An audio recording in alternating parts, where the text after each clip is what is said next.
ሰላም ጤና ይስጥልን ተመልካቾቻችን ከአንከር ሚዲያ ዝግጅት ክፍል ያክብሮት ሰላምታችንን እናቀርባለን። ዜናዎችን ይዤ መጥቻለሁ። መሳይ መኮንን ነኝ። የብልጽግናው ኢትዮጵያ የተቃርኖ ሀገር ብልጽግና በስም እንኳን መጥራት የማይቻልባት በድህነት ገርጥታ በጉስቁልና ጎብጣ እያቃሰተች ባለች ሀገር ብልጽግና የሚባል የግዑዛን ስብስብ የመሰረቱት ፓርቲ በላያ ላይ ተፈናጠዋል። ሰላም ደርቆባት ጦርነት ነክሶባት ህዝብ መከራ እየበላ የሰላም ሚኒስቴር በትከሻዋ ላይ ተጭኖባት ይገኛል።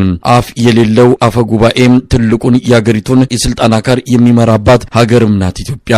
አቅም ቢሶች የሞሉባት በራይ አልባዎች መዳፍ ላይ የወደቀች ሀገርም ኢትዮጵያ።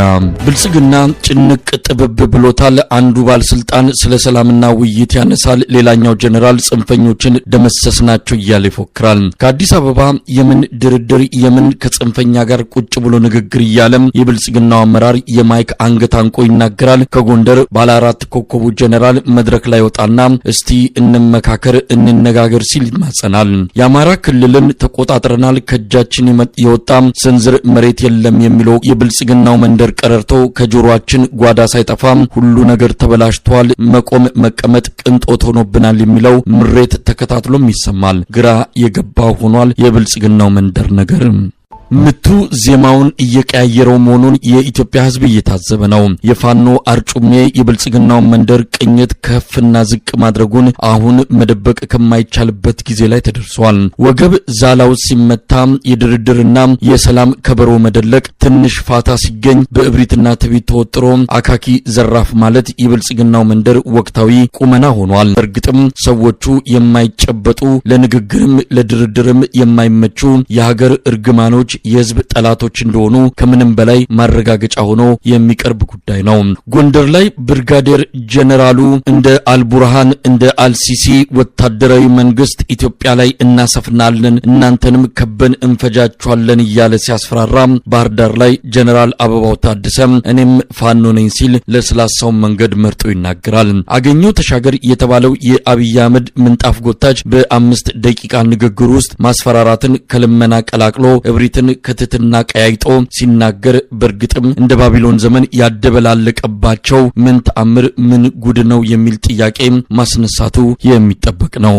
በባህር ዳር የሰላም ኮንፈረንስ አገኘው ተሻገር ሆድ ብሶት ክብር አጣን በሌላ ክልል መሪዎች ቀናን እያለ ሲናገር የአማራ ብልጽግና ሰዎች የገጠማቸውን የተቀባይነት ቀውስ በግልጽ የሚያሳይ ተደርጎ ተወስዷል። አገኘው ከደርግ ወታደርነት የቲቲአይ መምህርነት በኋላም በነበረከት ስምኦን ወደ ወረዳ ካድሬነት ታዝሎና ተደግፎ ወደ ፖለቲካው መድረክ እየወጣ ትልቁ አቅምና ችሎታው ለጌታና ላለቃ ጠብር ግፍ ብሎ ማገልገል እንደሆነ በቅርበት የሚያውቁት የሚመሰክሩት እውነት ነው። በኢትዮጵያውያን ዘንድ መለስ ዜናዊን ክንፍ የሌለው መልአክ አድርጎ የገለጸበት ንግግሩ እንደሆነ የሚታወቅ ነው። ለጌታ እንዲህ ማሸርገድና መንበርከክ የብአዴን አመራሮች መለያ ባህሪ እንደሆነ ማሳያ ተደርጎ የሚጠቀስ ንግግር ነው። ያገኘው ተሻገር በእርግጥም ታሪክ መዝግቦታል።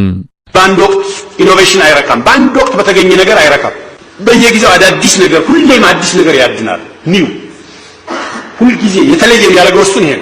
ብዙ ሰዓቱን ለማንበብ ይጠቀማል፣ ብዙ ሰዓቱን ለምርምር ይጠቀማል፣ ብዙ መጽሐፍትን አንብቧል።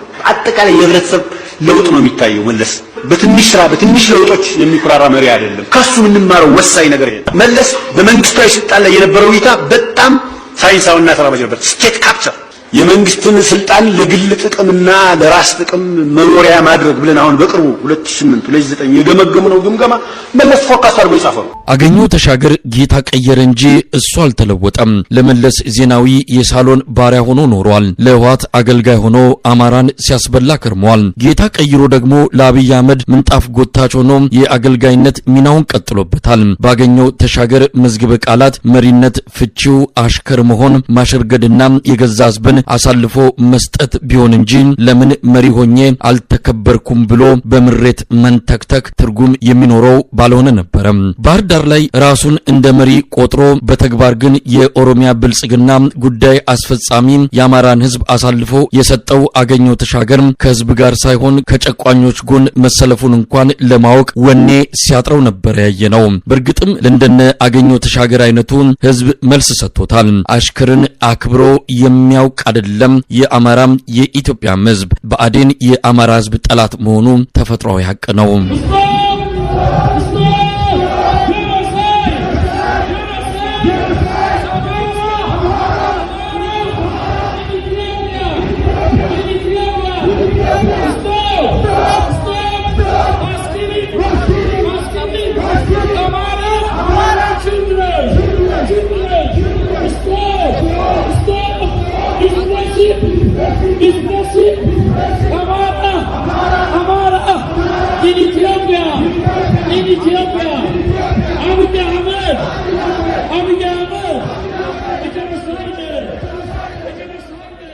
ሰላም ጤና ይስጥልን ተመልካቾቻችን ከአንከር ሚዲያ ዝግጅት ክፍል የአክብሮ ሰላምታችን እናቀርባለን። ዛሬ በለንደን ደማቅ ትዕይንተ ህዝብ ተካሂዷል። ኢትዮጵያውያን ያካሄዱት ትዕይንተ ህዝብ በቅርብ ጊዜ በለንደን ከተካሄዱት ትዕይንቶች ሁሉ በተሳታፊ ቁጥር ትልቅ እንደሆነ ነው የሚነገረው። በእለቱም የሻማ ማብራት ፕሮግራም ተካሂዷል። በአጠቃላይ ዛሬ ለንደን በኢትዮጵያውያን ደመቅ ብላ እንደዋለች ነው ያገኘነው መረጃ የሚያመለክተው። ወደዚያው ደውለናል። አዲስ ሰለሞን መስመር ላይ ይገኛል። እንግዲህ ለንደን ጠንካራ የፋኖ ደጋፊ ኮሚቴ አለ። በተለያዩ እንቅስቃሴዎች ውስጥ ይሄ የለንደን ፋኖ በሚል የሚታወቀው ስብስብ የተለያዩ ዝግጅቶች ላይ በመታደም የኢትዮጵያውያንን ድምጽ በማሰማት የሚታወቅ ነው። ዛሬም ይህንን የተቃውሞ ሰልፍና የሻማ ማብራት ስነ ስርዓት በማስተባበር ትልቁን ድርሻ ወስዷል። ይህንን አስመልክቶ እንግዲህ ከአዲስ ሰለሞን ጋር ቆይታ አደርጋለሁ። አዲስ፣ ዛሬ በጣም በተለየ ሁኔታ ነው ለንደን ደመቅ ብላ ነው ያለችው። በእናንተ ምናልባት ዝግጅቱ በአጠቃላይ በአውሮፓ ደረጃ የታቀደ እንደሆነ ነው የሰማሁት። ነገር ግን ዛሬ ለንደን ከፍተኛ ድምቀት እንዳለው ሰምተናል።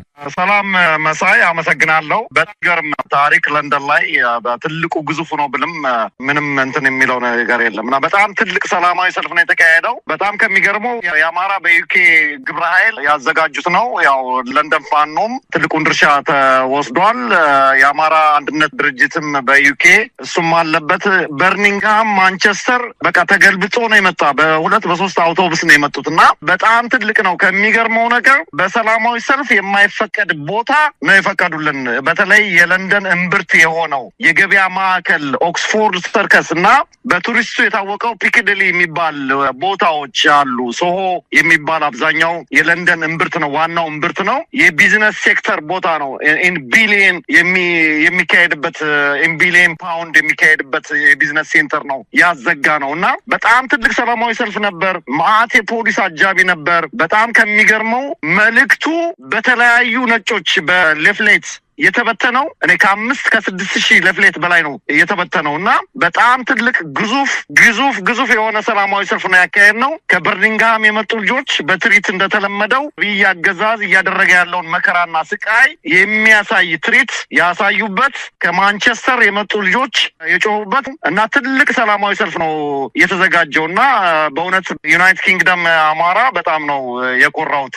መሳይ፣ እንደው ዓላማው ምንድን ነው? እንደሰማነው ከሆነ በተለያዩ አካባቢዎች በአውሮፓ ደረጃ የሚካሄድ ትዕይንት እንዳለ ነው የተነገረው። እንግዲህ እናንተ ቀዳሚውን ስፍራ ወስዳችሁ በዩናይትድ ኪንግደም የአማራ ማህበር እንደዚሁም በተለያዩ የእንግሊዝ ከተሞች ያሉ ኢትዮጵያውያን በተለይም የአማራ ብሔር ተወላጆች በሰልፉ ላይ እንደታደሙ ነው የሰማነው። በምሽቱም እንደዚህ የሻማ መብራት ስነስርዓት አከናውናቸዋል። እንደው ዓላማው አጠቃላይ ዓላማው ምንድን ነው? እንደሚታወቀው በአማራ ላይ የሚደረጉ ግፍና መከራ ያው ቀደም ብሎ ይታወቃል። ነገር ግን አሁን ያ ግፍና መከራ መልኩን ቀይሮ በእህቶቻችን ላይ የተደረገው አሰቃቂ ወንጀል በዓለም ላይ ተደርጎ የማይታወቅ እህቶቻችን ጡታቸውን ቆርጠው ቆዳቸውን ገፋው ለዓለም ሕዝብ ያቀረቡበት አረመኔያዊ ስራ በእውነት እንደ አማራ የሚያስተኛ ስላልሆነ እህቶቻችንም ራሱ ለማሰብና የነሱን ሻማ መብራት ያካሄድንበት ነው። ግፉ እና መከራው ከዚህ የበለጠ ቢሆንም ግን አሁን